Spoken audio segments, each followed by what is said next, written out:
If the name Softgiving has been something that you've been reading about or hearing about over the last 24 hours, today we're going to do a deep dive into explaining why that name has come up and what it all kind of means for the streaming space.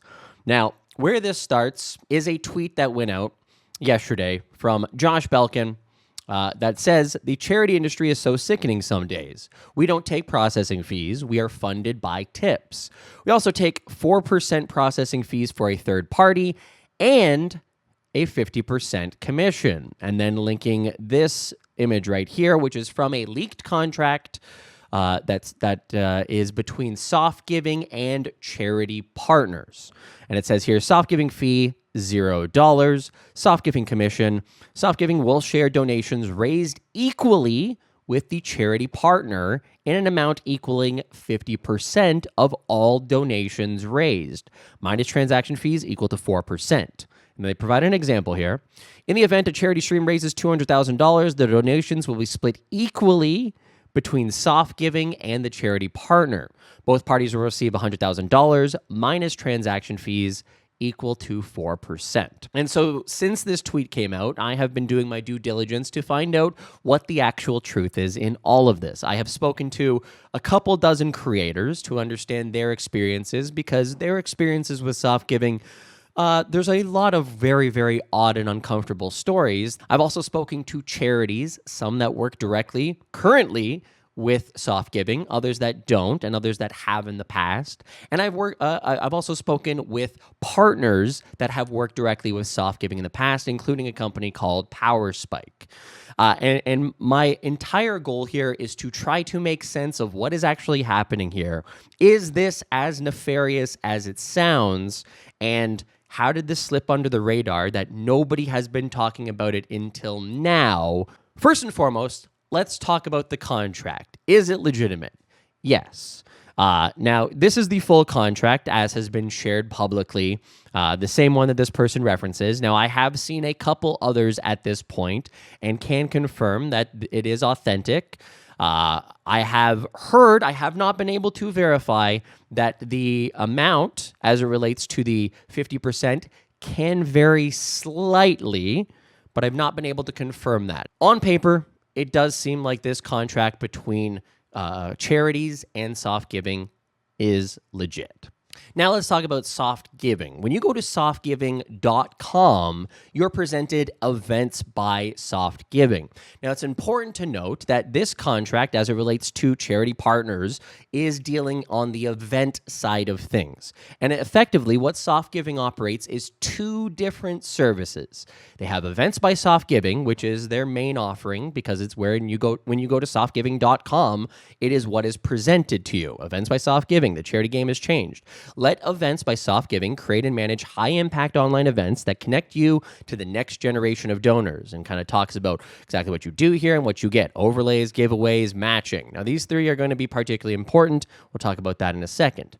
The second thing that Softgiving offers is something called Hero, and you see it here at the top where it says Be a Hero, Stream for Charity, visit the Hero site, which takes you to an entirely different website that is a little bit trimmed down and says live fundraising at its best, 100% free, no platform or transaction fees, fully customizable, accessible for creators of all size. So Hero by Softgiving is effectively the creator side of Softgiving. This is the one that all of the money that is raised ends up going directly to the charity that the money is being raised for. The Hero service is not generally the one that they're going to promote because they don't actually make any money from it. As they say, it is 100% free, no platform or transaction fees. You get the general functionality of what Softgiving offers for raising money for charity, but you don't get any of the additional support that comes alongside with it. So that creates kind of a disincentive for Softgiving to promote it because there's no direct benefit for them to do it. And keep in mind, Softgiving is a for-profit company. It is not a charity. It is a for-profit technology company. So you have Events by Softgiving that engages and interacts with charities. They go to different charities and they say, hey, charity, Do you want to work with us? We can help you raise money. And the charity conversely speaks with Events by Softgiving and says, yeah, we would like to raise money. Obviously, we would like to raise more money. We're hoping to raise $100,000 this year. During these conversations, Events by Softgiving lays out their terms, and they say, hey, if you want to raise $100,000, but we take half of all money raised as our fee for enabling and incentivizing and helping creators actually run this. So what that means is that we're going to have to set a goal of $200,000. Do you agree to that? If you agree to that, then yes, we can do a campaign. If the charity agrees, now keep in mind, this is the important part here, is when you do a charity with Events by Softgiving, a charity understands and has agreed that they are only going to get about half of all donations raised. Softgiving then goes out and finds streamers. And they do this in a variety of ways. They reach out to them directly. They contact them on Discord, and they look for people who are actively supporting a charity and say, hey, come to Softgiving. They're doing a bunch of different things. In fact, one of my first experiences with Events by Softgiving, or the first time that I'd heard of them, was a pitch from PowerSpike, which says, hey, we thought you'd want to know about this exciting sponsorship opportunity on PowerSpike. Softgiving Charity streams a 12-month paid contract to do 2 4-hour charity streams or 1 8-hour charity stream for the charity of your choice via the Softgiving platform on a bi-monthly basis. You're effectively signing up here to do an ongoing series of charity streams. And one of the things that I do want to point out here, right here at the bottom, during the 12-month contract, you agree to not use any alternate charity processor for a charity stream. So there is an exclusivity that comes with these longer-term permanent paid contracts. This is where we get into kind of the weird parts of things, in that if you are exclusive to Softgiving because you make this contract, it means you can't engage with any other charity platform, and often that means that Softgiving uses that to their benefit to when they are having these conversations with charities to say, yeah, you want to raise money? Well, we already have various partners that are already signed up with Softgiving on a 1-year contract. So if you wanted to work with them, you can't, because unless you're working with Softgiving, they are exclusive to us. So that's where this gets into a little bit of a messy thing with creators, but there's more to that later on. Here is some more recent contracts that they have offered to creators.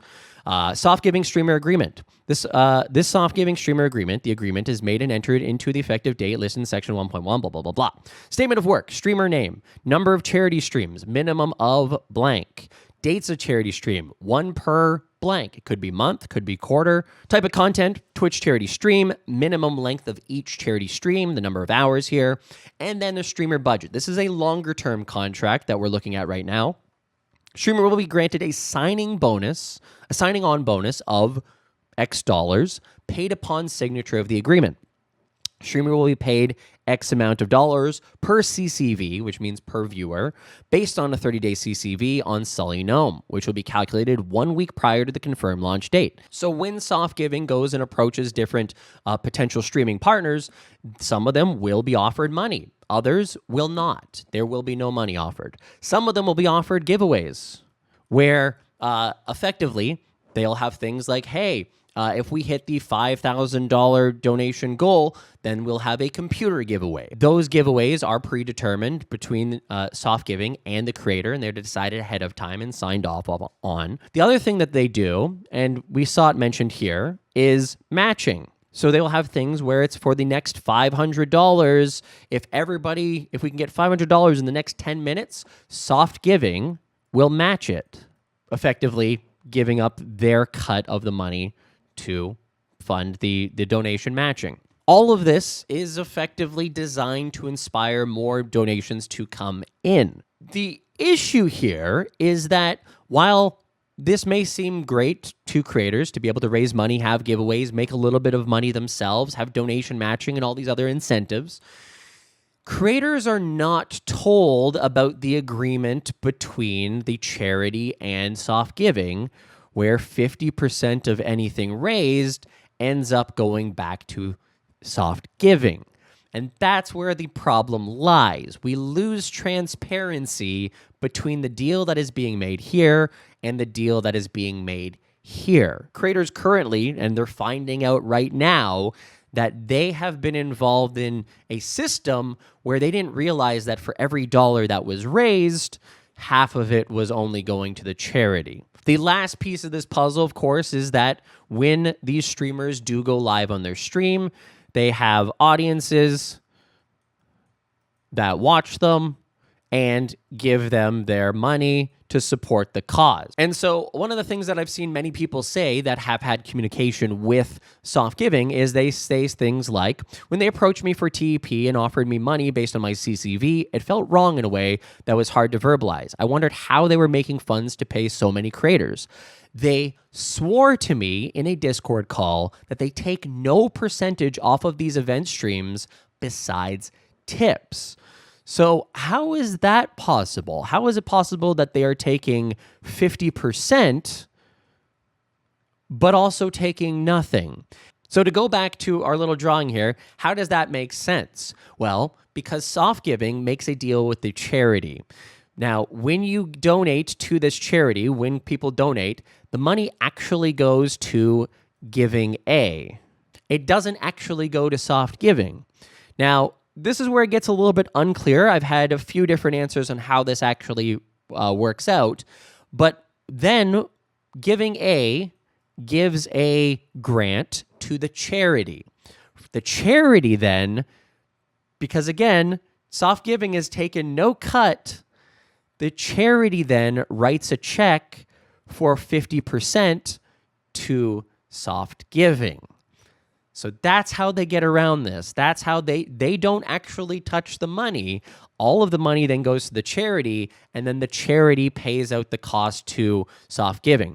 Now, the two different other ways that I've heard that this works is that, one, the charity has to prepay. So if they wanted to raise $200,000, they have to pay $100,000 ahead of time. The other way that I've heard that this works is that Giving A cuts a 50% check in the form of a grant to the charity and then pays out another grant to Softgiving. Again, effectively, the numbers remain the same, the transaction remains the same, but it's how Softgiving can say, we don't touch the money. No money ends up coming from any of you guys. Any of your money that you're donating doesn't come to us. We don't get any of that. If we go back to the FAQ here, it says, does Softgiving compensate streamers for their participation?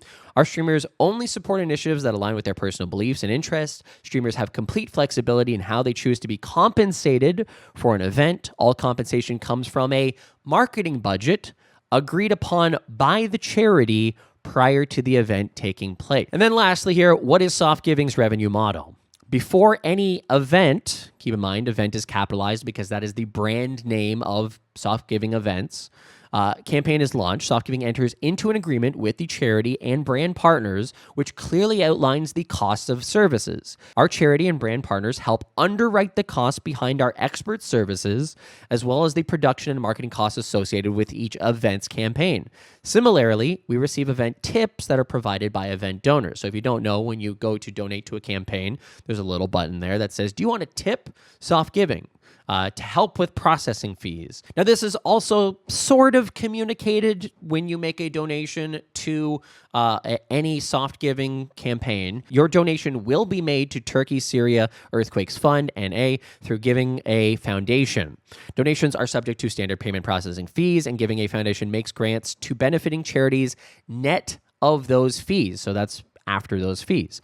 The charity you designate will typically receive the funds within 10 to 30 days of your original donation. And then they do say here, and this is an important note that I don't think a lot of people probably read, pursuant to an agreement between Softgiving and the nonprofit, which is the charity or nonprofit that they've partnered with, the nonprofit may compensate Softgiving. Pursuant to an agreement between Softgiving and the influencer may be compensated by Softgiving. For more information, see Softgiving's terms and services. So in fact, if we do go take a look at their terms of service, there's some interesting things that have been written here, partially as it relates to donor interactions. During a donation to a campaign with events by Softgiving that has been identified as a sponsored stream, donors should know that the intended charity or nonprofit and Softgiving may have mutually agreed to compensate fundraisers based upon the terms of external agreements. The exact terms of compensation are confidential and vary by agreement. This is why this is kind of bubbling to the surface now because of the fact that there has been a contract leak. However, we would like to ensure our donors remain informed for Softgiving to maintain transparency. If you do not wish to donate through the campaign with events, then you may always donate to the intended charity or nonprofit partner directly, or you may find a campaign through Hero by Softgiving where fundraisers will never be compensated for charity streams. One of the things that is distinctly different about what Softgiving is versus what other donation tools are is that they are a paid solicitor. For agreements between Softgiving and intended charity or nonprofit partners, Softgiving will be compensated. As a result, Softgiving has registered as a paid solicitor in the state of Georgia. Softgiving shall comply with the regulations and laws surrounding paid solicitors, or as otherwise commonly known as professional fundraisers. Now, that status as a paid solicitor is particularly important, and it is one of the things that sets them apart from other services in the space. Because they are a paid solicitor, Twitch doesn't really approve of them. And the example I have that kind of shows that is if you wanted to get your fundraising event on the front page, if you are working with Softgiving, you can't. Hello, thank you for submitting your event for front page promotion. Unfortunately, we are unable to accommodate front page promotion for your event. We require the use of an approved fundraising platform. That actually answers the question why so many creators have had weird experiences with people pitching them directly. So, for example, this reaction here. I'd love to comment on this, but have been threatened with legal action for sharing my experience. That probably says enough, though. I've been approached a couple of times by Softgiving, and this is the reason I haven't agreed to work with them. They also insist on an NDA regarding their contract, if I recall correctly, which I never signed. I did one campaign with them. What really threw me off was that they put you in a group chat with 5 employees. Why? And they even failed to reach out to my giveaway winner. Never worked with Softgiving because they would not meet promises given to creators, gave vague answers and excuses, and generally gave off a whiff of questionable practices. Turns out this was correct.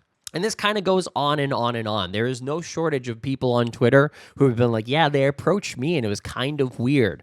I saw one person who said that they wanted her to get a piercing as one of the donation goals. One of them was getting a pet as a donation goal. Effectively, just some really strange interactions. And in almost all the creators that I spoke to that had an experience with Softgiving, it was, hey, I have a question about this. Can you give me an answer? And Softgiving's representatives were kind of like, dismissive, stepped over it, ignored it, skipped it, didn't address it, kind of moved on from it. And the reason for that, to my understanding, is exactly why this is a thing. Is because effectively, because they don't have platform fees, because they don't touch any of the money directly, all of their efforts have to go into sales. These are commissioned salespeople. As we previously looked in their terms of service, they are paid solicitors. They are paid on commission. They are door-to-door charity salespeople, essentially. And so that's why you have all these kind of really, really weird interactions, is because they only get paid if they get enough creators involved and they get enough money raised. So the question then becomes, and this is probably the question that Softgiving as a company is saying that this is why we exist. Does the end justify the means? So for a charity, if they know they're going to make this, they know because it's a promise. When they make a contract, they're committing that they are going to raise that amount. This is the reason why a charity would agree to give up half of the money. And in fact, the CEO has explicitly stated that this is what they do. This is an article in Sports Business Journal. What a lot of people miss in all of this is that charities are generally viewed under a microscope, where for every dollar they spend on fundraising, they're expected to return $4 to $5 back. And in the for-profit world, if you spend $100 on marketing and you get $101 back, that's considered a success. You've grown the business and you're profitable. So they've really been held to an unfair standard, referring to charities. It doesn't allow them to grow their mission and invest in raising more dollars because they have to get measured on an efficiency ratio that then keeps them down and keeps them from being able to do more. Now, the unfortunate backdrop of this story is that it comes at a time of international tragedy. The criticisms of soft giving has been brewing beneath the surface for some time, and all it really took was one of Twitch's biggest streamers to use soft giving to bring it to light. And that's mostly because Hasan is a big streamer, and that makes him a big target. And so when you bring to light something that has been brewing under the surface, you often need something to tip that domino in order to make it a public story that people are paying attention to. But that's kind of unfair to Hasan. There's no way that he knew that this was the deal behind the scenes that is being made between charities and soft giving. Not only that, but it's unfair to the people of Turkey and Syria, who are going through a national tragedy, who have just gone through a natural disaster that has taken extreme amounts of life and uprooted people's entire existence, that they now, because of the fact that this has come to light, they now will probably be less benefactors of donations to Hasan's charity organizing, because there's skepticism. I think that's the biggest problem with soft giving overall. Charity is something that people tend to do when they expect the dollar to go to the charity and go to the cause that they're actually donating to. There has been enough charity controversies over the years that has eroded the public trust. And as such, places like Charity Navigator and GiveWell and Charity Intelligence have had to be set up as third-party overview so that you can actually research a charity and understand where your money is actually going. And it's not just going towards marketing funds. It's not just going towards putting money into an executive team that manage it. It's actually going towards the cause that you want the cause to support. So soft giving, by not being transparent about the fact that they have this commission structure, this 50% commission structure, and they have creator contracts where they're paying creators that is not being properly disclosed, brings that skepticism to the creator space. People are now going to question whether or not they are safe to donate to a cause, unsure of whether or not the money is going to go to the actual cause themselves, or is soft giving taking 50%? If you don't realize that your dollars are being split between a for-profit company and a charity because of an agreement that was made between the two of them and not disclosed to the people donating, then no one questions anybody's intent. And there are clearly some charities and creators that wanted to speak up but couldn't because of fear of legal repercussions, and that forced them to stay quiet, now bubbling to the surface. I guess the best thing that may come from this is, now that this is out in the open, now that there is an awareness that not everything runs like Tiltify or PayPal Giving Fund, and there is in fact for-profit companies that are making significant amounts of money in the middle, that now people can just make more informed choices on how they want to donate. And for people who donate to charities, now maybe we're more informed as well. We're able to make more informed decisions to be like, oh, this person is raising money for with Tiltify. This person is raising money with Twitch's charity tool. This person is raising money with soft giving. I know how the commission structure works on all three of those. I'm going to do the decision that makes the most sense for me because I value my money going more to the charity, or maybe I value potentially winning a prize from a giveaway with Softgiving.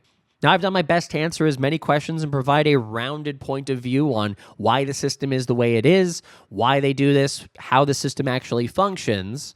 But some of these questions I can't answer. I reached out on Twitter to Matt Faltzgraff, the CEO of Softgiving, to ask him a few questions. Didn't get a response back, but ultimately, that's who has to answer these questions. There's a lot of other things that we could have gotten into, particularly as it relates to contract from Wiz Khalifa Streams unveils how streamers profit from charity work. This article in Esports. We could have talked about PayPal Giving Fund on why they were removed from the PayPal Giving Fund. Are you talking about the one TwitchCon where you use large reputable charity organizations' logos printed across your booth without their permission, even if you were not actively working with them in any shape or form to boost your own reputation? There's other things we could talk about, but all I'll say for now is we'll try to end it on a positive note. Direct Relief, if you would like to donate to Direct Relief, it's going to be one of the first. There's going to be 2 links in the very beginning of the description below. Direct Relief, the Turkey, Syria earthquake relief, this 100% of donations go directly to them and are used to support the response. I checked them up on Charity Navigator, 100% rating here. They are vetted in that regard. The second one that I want to share here is the Turkey and Syria Earthquake Relief Fund from Global Giving. Look them up on Charity Navigator as well, 98%. I'll give you links directly to donate. If you have any questions, please post them below. I'll try to do my best to answer them. And yeah, we'll see what comes from this next, because I have a strange suspicion that this is not the end of the Softgiving story. And with that, thanks for watching. Subscribe to the channel, and I'll see you in the next one. Bye-bye.